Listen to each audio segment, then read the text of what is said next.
The summer sun began to shine on Yarmouth's golden mile. The holiday makers arrived and gave a happy smile. But down upon the bustling pier, a local boy named Joe had just begun a summer job behind the evening show. He left the bird's eye factory where fish was packed in ice to work the stage at the Britannia, which he thought was nice. He ran the errands, swept the floor, and carried heavy gear, and listened to the music that was changing every year.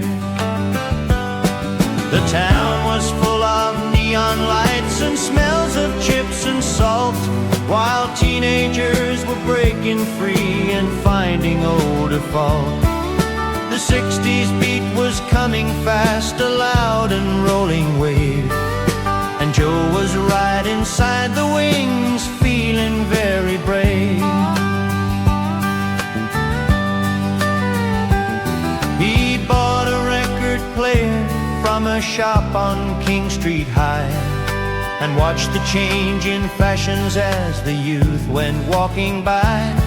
His father wanted him to stay and work a steady trade, but Joe could only think about the music being made.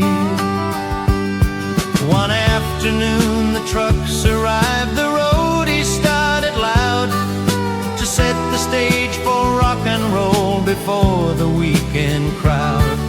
The Who came rolling into town with anger in their eyes. They smashed the drums and broke guitars to everyone's surprise.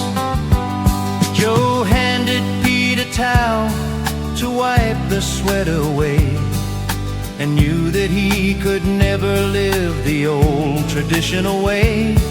The noise was like a thunderclap across the sandy beach. It made the world outside of town feel well within his reach.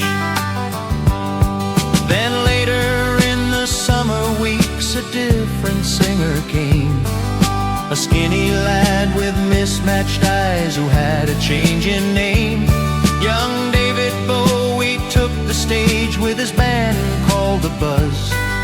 He didn't sing like anyone or look like anyone does. His hair was long, his suit was sharp, his voice was strange and clear. He sang his songs to tourists who had come from far and near. Joe tuned the guitar strings for him and helped him find his place, and saw the bright and brilliant future shining on his face. Between the shows, Joe walked the front where arcades played their song, and wondered if the Yarmouth docks were where he could belong. His girl named Sue worked at a camp, her hair was sprayed up high. They sat upon the pleasure beach and watched the seagulls fly.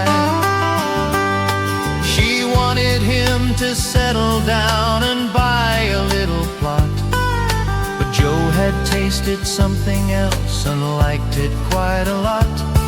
The glamour of the backstage world had caught him in its spell. The smoke, the lights, the roaring fans, he loved it all so well. The autumn came too quickly then, the wind began to blow. The season hit its final week, the final summer show. The tourists packed their heavy bags and boarded up the train, and left the front to winter storms and gray East Andean rain. Britannia Pier was closed and locked, the performers had gone, but in the quiet of the dark, Joe's heart was moving on. The factory was waiting there with floors of frozen steel, but Joe had seen a bigger world and knew that it was real. He saved his money from the pier and packed a single case to say goodbye to Yarmouth town and find another place. The 60s changed the coastal lines and changed a young man's view, as London called him from afar to start a life anew. He looked back at the empty pier beneath the cloudy skies, with Bowie's song and Townsend's chords still ringing in his eyes.